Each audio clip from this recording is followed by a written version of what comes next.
大家好，今天给大家分享一个美味的香菇豆腐羹做法。首先准备一把干香菇，大约15克，用温水泡发。泡发好的香菇50克，切成黄豆大小的丁。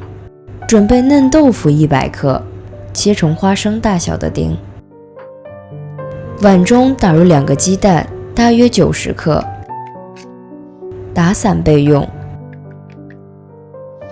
准备玉米淀粉30克，水40克，这个是等下勾芡要用到的。锅中倒入开水1000克，水滚开后倒入切好的香菇丁、豆腐丁，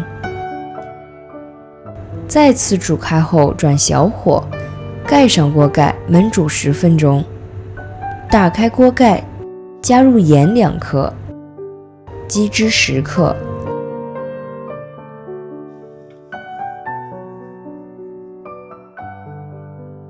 接着倒入我们之前调好的淀粉，淀粉会沉淀固定，这个倒之前要记得搅拌均匀。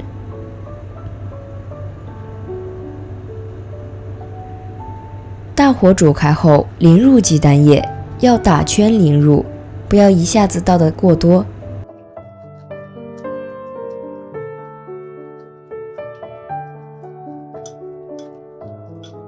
然后用筷子打圈，这样出来的鸡蛋液会好看一些。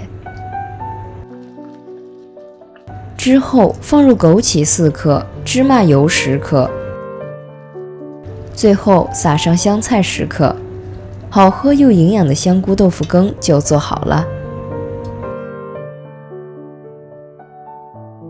有疑问的朋友们可以留言，熊猫小厨尽量一一解答。